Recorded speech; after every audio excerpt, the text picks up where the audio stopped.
السلام علیکم ورحمۃ اللہ وبرکاتہ۔ تجوید و قرات کی آج انشاءاللہ عز و جل ہم تیسری کلاس پڑھنے لگے ہیں، جس میں آج انشاءاللہ ہم حلق کے جو دوسرا مخرج ہے اس کے بارے میں بھی پڑھیں گے، اور اس کے علاوہ اصطلاحات ہم پڑھ رہے تھے وہ بھی انشاءاللہ 20 تک ہم نے 21 تک پڑھ لی تھیں۔ آج انشاءاللہ کوشش کریں گے کہ 40 تک ہو جائے۔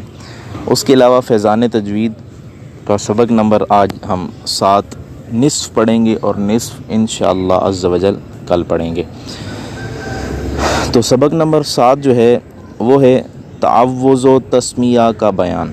تو سب سے پہلے یہ بات جان لیں کہ تعوذ کی تعریف کیا ہے۔ تعوذ ان کلمات کو کہتے ہیں جن کلمات کے ذریعے شیطان سے پناہ مانگی جائے، جیسے اعوذ باللہ من الشیطان الرجیم، اس کو استعاذہ بھی کہتے ہیں اور اس کو تعوذ بھی کہتے ہیں۔ تعوذ کا محل اور حکم کیا ہے؟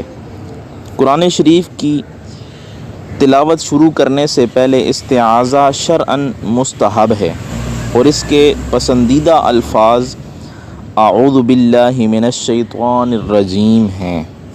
تعوذ کا محل یعنی پڑھنے کی جگہ ابتدائے قرات ہے، یعنی قرآن کریم جیسے ہی آپ پڑھنا شروع کریں تو شروع کرنے سے پہلے اعوذ باللہ من الشیطان الرجیم پڑھ لیں۔ اگر درمیانے قرات میں کوئی کلام اجنبی، یعنی وہ کلام کہ جس کا تعلق قرات قرآن سے نہ ہو، سبق سے نہ ہو، اجنبی کلام ہو گیا، اگرچہ سلام کا جواب ہی کسی کو دیا تو پھر تعوذ دوبارہ پڑھنا چاہیے، کیونکہ اب آپ نے قرآن کریم نہیں پڑھا، اس کی قرات نہیں کی، یا اس سبق کے متعلق کوئی گفتگو نہیں کی، بلکہ آپ دوسرے کاموں میں، دیگر کاموں میں لگ گئے، اس وجہ سے اب آپ نے دوبارہ تعوذ پڑھنا ہے۔ اس کے بعد تسمیہ کی تعریف۔ بسم اللہ الرحمن الرحیم کو پڑھنا تسمیہ کہتے ہیں۔ اب اس کا محل یعنی اس کی جگہ اور حکم کیا ہے؟ سوائے سورۃ توبہ کے ہر سورت کے شروع میں تسمیہ ضرور پڑھنا چاہیے کہ یہ مستحب عمل ہے۔ امام عاصم کوفی علیہ رحمۃ اللہ تعالی آپ فرماتے ہیں، یہ وہ قاری ہیں کہ جو قرائے سبع یعنی 7 مشہور قاریوں میں سے یہ ایک مشہور قاری ہیں۔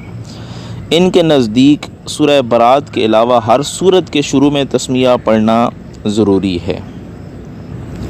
دوسری چیز بھی یاد رکھیں کہ سورہ برات کو اگر آپ نے شروع سے ہی پڑھنا ہے، مثلا آپ قرآن کریم کی تلاوت کرنے لگے ہیں اور اب آپ نے شروع ہی سورہ توبہ سے کرنا ہے، تو پھر آپ اعوذ باللہ بھی پڑھیں گے، بسم اللہ بھی پڑھیں گے، اور پھر جو ہے وہ سورت کی ابتدا کر دیں گے۔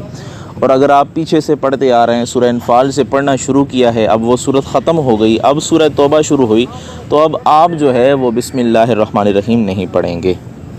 تلاوت کرنے سے پہلے تعوذ اور تسمیہ پڑھنے کی کون کون سی صورتیں ہیں؟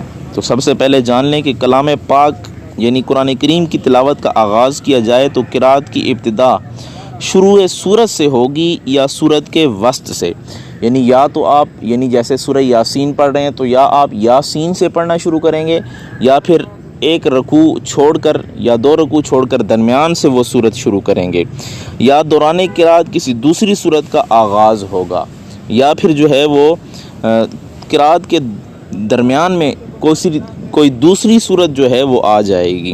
اس لحاظ سے ان کی پھر جو صورتیں بنتی ہیں وہ 3 صورتیں بنتی ہیں۔ پہلی صورت یہ ہے ابتدائی قرات اور ابتدائی صورت، یعنی آپ نے قرآن کریم کھولا اور آپ سورہ فاتحہ سے پڑھنا چاہتے ہیں تو یہ ابتدائی قرات اور ابتدائی صورت ہے۔ دوسرا درمیانے قرات اور ابتدائی صورت۔ اب آپ جو ہے وہ درمیانے مثلا سورہ فاتحہ پڑھ لی ہے آپ نے، اب سورہ بقرہ پڑھنے لگے ہیں تو یہ درمیانے قرات ہے اور اگلی صورت شروع ہو رہی ہے، اس وجہ سے ابتدائی صورت ہے، یہ دوسری صورت ہے۔ اب آگے ابتدائی قرات اور درمیانے صورت، مثلا آپ نے جو ہے وہ قرآن کریم روز پڑھتے ہیں تو آج جتنا پڑھنا تھا وہ آپ نے پڑھ کے بند کر دیا، اب جیسے ہی اگلا دن آیا تو آپ نے وہاں سے ہی کھولا تو وہ آپ نے وہ صورت نصف پڑھی تھی تو وہاں سے آپ نے کھولا، تو یہ ابتدائی قرات اور درمیانے صورت ہے۔ پہلی صورت کا حکم سن لیں۔ تلاوت کی ابتدا یعنی شروع صورت سے ہو تو تعوذ و تسمیہ دونوں پڑھنا چاہیے، یعنی اعوذ باللہ من الشیطان الرجیم اور بسم اللہ الرحمن الرحیم پڑھ کے پھر اس صورت کی ابتدا کریں۔ اس لیے دونوں کا محل ہے، یعنی کیونکہ یہ جگہ دونوں کی ہے، لہٰذا دونوں ضروری ہیں، اور پڑھنے میں وصل یعنی ملا کر پڑھنا اور فصل یعنی وقف کر کے پڑھنا دونوں جائز ہیں۔ وصل یہ ہے اعوذ باللہ من الشیطان الرجیم بسم اللہ الرحمن الرحیم، اور فصل یعنی وقف کرنے کی صورت میں تعوذ و تسمیہ کو پڑھنا، یعنی اعوذ باللہ من الشیطان الرجیم بسم اللہ الرحمن الرحیم، یعنی بیچ میں سانس لے لینا، یہ وقف ہے، فصل ہے۔ دوسری صورت کا حکم کیا ہے؟ تلاوت کے درمیان اگر ایک صورت ختم کر کے دوسری صورت شروع کی جائے تو صرف بسم اللہ شریف پڑھی جائے گی، وہاں تعوذ نہیں پڑھا جائے گا، ٹھیک ہے؟ یعنی بسم اللہ الرحمن الرحیم ہی پڑھیں گے، وہاں پہ تعوذ نہیں پڑھیں گے۔ تیسری صورت کا حکم کیا ہے؟ اگر صورت کے درمیان سے تلاوت شروع کی تو تعوذ پڑھنا ضروری بمعنی مستحب، یعنی ضروری ہے یعنی مستحب ہے، اور تسمیہ چاہے پڑھیں یا نہ پڑھیں، یعنی آپ نے قرآن کریم درمیان سے پڑھنا ہے، ٹھیک ہے، اور پیچھے سے پڑھتے آ رہے ہیں، تو اب اگر وہاں سے آپ نے پڑھنا ہے تو تعوذ کے بعد اگر آپ کی دل چاہتا ہے تو بسم اللہ الرحمن الرحیم پڑھ لیں، اگر نہیں بھی پڑھتے تو اس میں کوئی حرج نہیں ہے۔ اس کے بعد یہاں پہ انہوں نے نقشہ بھی دیا ہوا ہے، اس کو بھی آپ ملاحظہ فرما لیں۔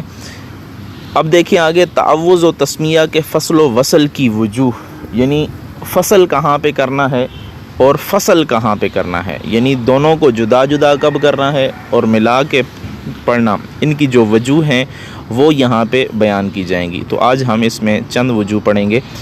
تلاوت کا آغاز ابتدائے سورت سے ہو، یعنی اعوذ باللہ اور بسم اللہ کے وصل یعنی ملا کر پڑھنے سے، اور فصل یعنی جدا کر کے پڑھنے سے، تو ان اعتبار سے اس کی 4 صورتیں بنتی ہیں، اور یہ چاروں صورتیں جائز ہیں۔ مثلا پہلی دیکھیں وصل کل، دوسری ہے فصل کل، تیسری ہے وصل اول فصل ثانی، چوتھی ہے فصل اول وصل ثانی۔ اب اس کی مثالیں ہم دیں گے تو تب آپ کو اس کی سمجھ آئے گی۔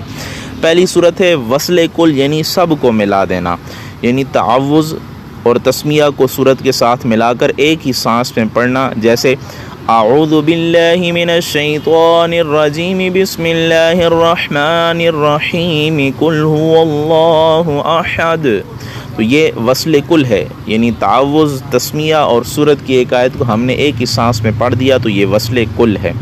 اب فصل کل کیا ہے؟ یعنی تمام کو جدا جدا کر کے پڑھنا، تعوذ تسمیہ اور سورت کو علیحدہ پڑھنا، یعنی ہر ایک پر وقف کرنا، جیسے اعوذ باللہ من الشیطان الرجیم بسم اللہ الرحمن الرحیم قل هو اللہ احد۔ اب یہ 3 حصے ہیں، تو ان تینوں حصوں کو ہم نے جو ہے وہ علیحدہ علیحدہ الگ الگ سانس میں پڑھا، اس وجہ سے اس کو کہتے ہیں فصل کل۔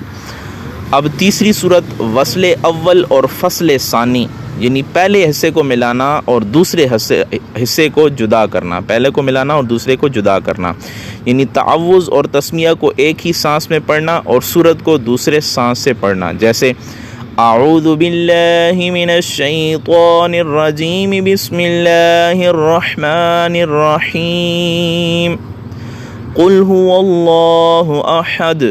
تو یہ جو ہے وہ تیسری صورت ہے جس کو کہتے ہیں وصل اول اور فصل ثانی۔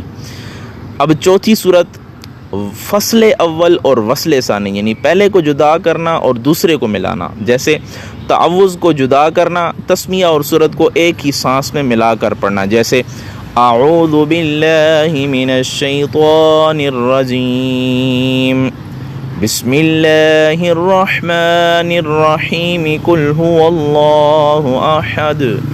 تو یہ چند صورتیں تھیں، تو یہ والی ساری آپ نے جائز رکھنی ہے، یہ چند صورتیں تھیں، یہ ساری آپ نے یاد رکھنی ہے۔ تو یہ والی 4 صورتیں ہم نے بیان کر دی ہیں، یہ آپ نے یاد رکھنی ہیں، اور جو آگے دوسری صورت ہے وہ انشاءاللہ آپ کے سامنے اگلی کلاس میں بیان کی جائے گی۔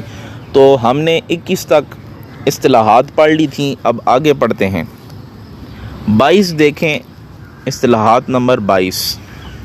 اس میں ہے فتح اشباعی یعنی کھڑا زبر، کھڑے زبر کو فتح اشباعی کہتے ہیں۔ اسی طرح کسرہ اشباعی یعنی کھڑی زیر کو کسرہ اشباعی کہیں گے۔ اگر دوران تلاوت اگر ہم کہہ دیں کسی کو کہ کسرہ اشباعی درست کر کے پڑھیں تو آپ نے سمجھ جانا ہے کہ وہاں پہ کھڑا زیر ہے، ٹھیک ہے۔ اور اگر کہیں ضمہ اشباعی یا ضمہ اشباعی تو اس کو الٹے پیش کو یہ کہتے ہیں۔ یہ نام آپ کو اچھی طرح یاد ہونے چاہیے۔ 25 نمبر پہ سکون، سکون جزم کو کہتے ہیں اور جس حرف پر سکون ہو اسے ساکن کہتے ہیں۔ اب یہ دیکھیں آگے مثال دی ہوئی ہے حمزہ زبر نون ان، اب نون کے اوپر جزم ہے، ٹھیک ہے، اور یہ نون کے اوپر جب جزم آئے گی تو ہم کہیں گے یہ نون ساکن ہے۔ تشدید، یہ جو الٹا ڈبلیو ہے اس کو شد کہتے ہیں اور جس حرف پر شد ہو اسے مشدد کہتے ہیں، ٹھیک ہے۔ جیسے دیکھیں اسا، یہ سین جو ہے مشدد ہے کیونکہ اس کے اوپر شد ہے۔ مخارج، منہ کے وہ حصے جہاں سے حروف ادا ہوتے ہیں جیسے حلق، لسان، شفتین اور خیشوم وغیرہ، یہ 5 حصے ہیں اس کے۔ پھر حروف متحد المخرج یعنی وہ حروف جن کا مخرج ایک ہو جیسے طا، دال اور تا، ان کا مخرج ایک ہے یعنی ان کی نکلنے کی جگہ ایک ہے، اس وجہ سے ان کو حروف متحد المخرج کہتے ہیں۔ اب حروف مختلف المخرج یعنی وہ حروف کے جن کا مخرج الگ الگ ہو، جن کے نکلنے کی جگہ الگ الگ ہو، ایک منہ سے نکلے یعنی ایک لسان سے ادا ہو، دوسرا حلق سے ادا ہو، تیسرا شفتین سے ادا ہو، تو اس وجہ سے ان کے مخرج الگ الگ ہیں جیسے با اور جیم۔ آگے حروف حلقی یعنی وہ حروف جو حلق سے ادا ہوتے ہیں اور یہ ٹوٹل 6 حروف ہیں، حمزہ، ہا، عین، حا اور غین، خا۔ آگے ہیں حروف لہاتیہ، وہ حروف جو کوے سے متصل زبان کی جڑ اور تالو سے ادا ہوتے ہیں، ان کو حروف لہاتیہ کہتے ہیں، یعنی قاف اور کاف۔ یہ کاف جو نقطے والا ہے اس کو منقوطہ کہتے ہیں اور جو بغیر نقطوں والا ہے اس کو غیر منقوطہ کہتے ہیں۔ آگے حروف شجریہ یعنی وہ حروف جو زبان کے درمیان اور تالو کے درمیان سے ادا ہوتے ہیں، ٹھیک ہے، جیسے جیم، شین، یا۔ ان حروف کو با اعتبار مخرج شجریہ کہتے ہیں۔ شجر تالو کے اس حصے کو کہا جاتا ہے جو 2 جبڑوں کے درمیان اوپر اٹھا ہوتا ہے، اس کو شجریہ کہتے ہیں، ٹھیک ہے۔ یہاں سے جو حروف ادا ہوتے ہیں وہ 3 حروف ہیں، جیم، شین، یا۔ آگے ہے حرف حافیہ یعنی وہ حرف جو زبان کے بغلی کنارے سے ادا ہوتے ہیں جیسے ضاد، ضاد، یہ دیکھیں زبان کا جو ایک طرف سے کنارہ ہے وہاں سے بغلی کنارہ ہے وہاں سے ادا ہو رہا ہے، ضاد، ضاد، ٹھیک ہے۔ جب ان کے ہم مخرج پڑھیں گے اور ان کی صفات پڑھیں گے تو پھر انشاءاللہ آپ کو اس کی جو ہے مزید صحیح طرح سمجھ آ جائے گی۔ آگے 34 نمبر حروف طرفیہ یا زلقیہ یعنی وہ حروف جو زبان کے کنارے سے ادا ہوتے ہیں جیسے لام، نون، را۔ آگے حروف نطعیہ یعنی وہ حروف جو تالو کے اگلے حصے سے ادا ہوتے ہیں جیسے طا، دال، تا۔ یہ نطعن یعنی تالو کی کھردری لکیر دار جلد کو کہا جاتا ہے جس کا اختتام مسوڑوں کے ساتھ ہوتا ہے۔ آپ یہ نطعن والی جگہ جو ہے اس کو انگلی لگا کے بھی چیک کر سکتے ہیں۔ اب حروف لسویہ وہ حروف جو لسا یعنی مسوڑے کے قریب سے ادا ہوتے ہیں جیسے وا، اسی طرح دال اور ثا۔ آگے 37 نمبر دیکھیں حروف اصلیہ یا صفیریہ، وہ حروف جو زبان کی نوک سے ادا ہوتے ہیں جیسے صاد، زا، سین، یہ اصلتن ہے اور زبان کے آخری باریک کنارے کو کہتے ہیں، اس لیے انہیں حروف اصلیہ کہتے ہیں۔ اور صفیر سیٹی کو کہتے ہیں، چونکہ ان حروف میں سیٹی کی طرح آواز پائی جاتی ہے اس لیے انہیں حروف صفیریہ بھی کہتے ہیں۔ آگے 38 نمبر حروف شفویہ، وہ حروف جو ہونٹوں سے ادا ہوتے ہیں اور یہ 4 ہیں، با، فا، میم، واو۔ آگے حروف بحری یعنی ہونٹوں کی تری سے ادا ہونے والے جو حروف ہیں وہ صرف ایک حرف با، اور حروف بری یعنی ہونٹوں کی خشکی سے ادا ہونے والا حرف وہ صرف میم ہے۔ تو یہ 40 ہو گئے ہیں، تو انشاءاللہ باقی بھی مکمل کریں گے۔ تو آئیں اب جو ہے وہ ہم حروف حلقیہ پڑھ رہے تھے۔ اچھا، اب آخر میں ہم جو مخارج پڑھ رہے تھے تو ہم حلقیہ، حروف حلقیہ پڑھ رہے تھے، تو آج دوسرا مخرج پڑھیں گے وسط خلق یعنی گلے کا جو درمیانی حصہ ہوتا ہے وہاں سے کون سے حروف ادا ہوتے ہیں؟ تو یہاں سے یاد رکھیں، یہاں سے 2 حروف ادا ہوتے ہیں، ایک ہے عین اور دوسرا ہے حا، ٹھیک ہے۔ اب جب آپ عین پڑھیں گے تو اس کا طریقہ یہ ہے، اب دیکھیں جس طرح لڑکیاں کپڑے دھوتی ہیں، دھونے کے بعد کپڑے کو نچوڑتی ہیں، نچوڑتے ہوئے دونوں ہاتھوں سے اس کپڑے کو مروڑتی ہیں، ٹھیک ہے۔ تو جیسے ایک ہاتھ کو اوپر کی طرف دوسرے ہاتھ کو نیچے کی طرف مروڑتے ہیں تو جس میں اس میں ایک موڑ سا آ جاتا ہے کپڑے میں، ٹھیک ہے۔ تو اسی طرح جب آواز آپ پیدا کریں گے تو اسی طرح ایک اس آواز میں بھی موڑ سا آئے گا، عین عین، ٹھیک ہے۔ آپ یوں سمجھیں کہ ہاتھوں کے ایسے گول گھمائیں، دیکھیں ایک ہوتی ہے آواز آ اور دوسری ہوتی ہے آ، یہ موڑ جس میں بندہ نکالتا ہے۔ تو اس طرح عین کی آواز بھی اسی طرح نکالیں گے، یہ سمجھانے کے لیے بتا رہا ہوں کہ عین عین عین، آپ جس طرح کپڑا نچوڑتے ہیں اس طرح ہاتھوں کو اشارہ کر کے آپ عین ادا کریں، عین عین عین، ٹھیک ہے۔ اور دوسرا ہے حا، بندہ بہت زیادہ بھاگے اور بھاگنے کے بعد رک جائے اور پھر اس کے بعد گلے سے جو آواز نکلتی ہے تو یہاں سے آواز ادا ہوگی حا حا حا، ٹھیک ہے۔ اب اس کی مثالیں دیکھتے ہیں، عین زبر آ، عین زیر عی، عین پیش عو، آ عی عو۔ اب اس عین کو ہم ساکن کرتے ہیں اور اس سے پہلے کوئی حرف لگاتے ہیں جس کے اوپر زبر زیر پیش ہو، جیسے حمزہ زبر عین آ، حمزہ زیر عین اے، حمزہ پیش عین او، آ اے او۔ اسی طرح اب حا کو دیکھیں، حا زبر حا، حا زیر حی، حا پہ حو، حا حی حو۔ اب اسی طرح حا کو ساکن کریں، حمزہ زبر حا اح، حمزہ زیر حا اح، حمزہ پیش حا اوح، اح اح اوح۔ اب جب یہ ساکن کریں گے اور اس سے پیچھے کوئی متحرک حرف ادا کریں گے تو پھر جو ہے وہ اس کا مخرج آپ کو پتہ چل جائے گا، ٹھیک ہے۔ اب اس کے بعد یہ تو مفردات کی مثالیں تھیں، اب ہم مرکبات کی طرف آتے ہیں۔ دیکھیں شروع میں عین کی مثالیں ہیں، انعمت، ٹھیک ہے، علم، علوم، یعلم، اعلم، اعبد اللہ۔ اب حا کی حمید، رحم، حکم، احمد، احسان، محسن۔ اب یہاں پہ آپ نے پریکٹس کرنی ہے، ٹھیک ہے۔ ہر نماز کے بعد تقریباً 33 مرتبہ آپ نے پڑھنا ہے الحمدللہ الحمدللہ الحمدللہ الحمدللہ۔ اسی طرح سبحان اللہ سبحان اللہ سبحان اللہ۔ تو پھر دیکھیں آپ کا حا کیسے درست ہوتا ہے، ٹھیک ہے۔ تو آپ جب اس کے 20 مثالیں آپ نے تلاش کرنی ہیں قرآن کریم میں سے حا اور عین کی، اور ساتھ پھر آپ نے ان کو پڑھ کے سنانا بھی ہے تاکہ پتہ چلے کہ آپ کا تلفظ درست بھی ہوا ہے کہ نہیں ہوا، ٹھیک ہے۔ آج کی تیسری کلاس بھی مکمل ہو گئی ہے۔ الحمدللہ رب العالمین۔